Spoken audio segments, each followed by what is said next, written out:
look at it this way. Let's say that I was auctioning off. I'm trying to think. If I was auctioning off a piece of art, and Yeah.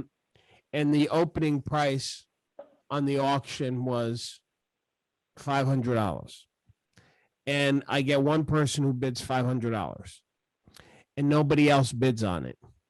Guess what? It's only worth $500. Now, if I take a piece of art, oh, hi, Joanne. If I take a piece of art and I ask 500, and all of a sudden people start bidding at 550, 600, 650, 700, then obviously it's worth more than 500.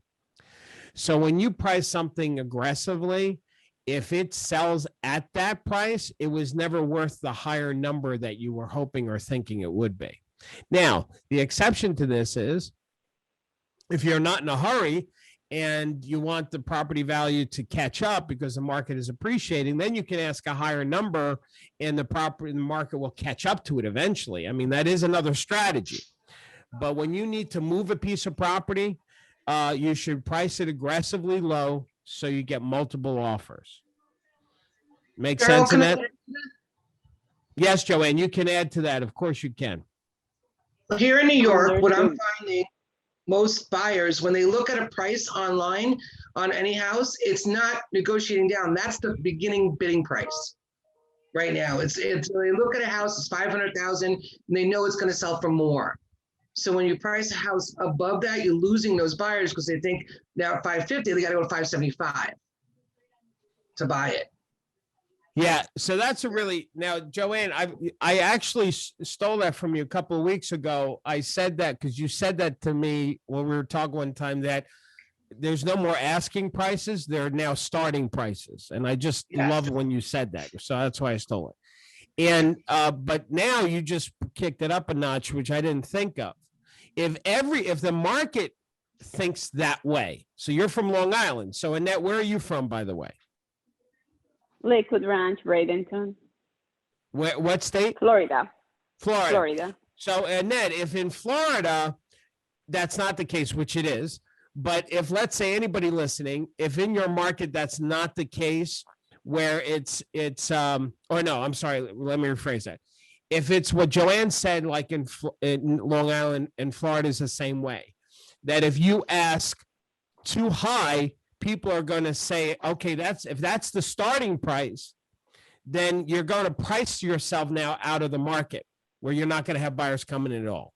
So I love what you just said, Joanne. I totally agree with that. But it's always been that buyers and agents always look like $25,000 over the price that people are looking for because they think that they can negotiate down. But now they're looking for prices $25,000 less than what they can afford, because they know they have to go higher to get the house. So when you're pricing a house today, you have to be really careful with that because you're knocking out buyers. They're just not going to see it at all.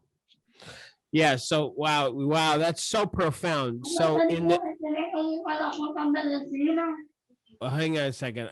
Yeah, Joel, thank you. That's really profound what you just said, Joanne. That because it's not just realtors knowing this, buyers now know this, that when they look at something online, they're lowering their search price range because they know the lower price range is actually going to wind up being higher. They know that they're going to have to bid higher than whatever that list price is. And therefore it changes their whole thinking. And really, that's awesome. That's brilliant the way you said that. So thanks, Joanne. I appreciate that. Annette, did that help you? Yes, sir. Thank you very much. You're welcome, Annette. And I don't usually let other power agents give suggestions or comments, but Joanne's more than just a power agent, because she's actually has done coaching for us as well as with some of our other power agents. But anyway, so who else has a question? Take yourself off mute, please. Take yourself off mute and I'll be able to hear you. Daryl, Rebecca, yes. It's Rebecca again. With the bidding, are we to be concerned about appraisals? I mean, what it's going to get appraised at if we go over, if we're not paying it in cash over the amount that we're making the offer?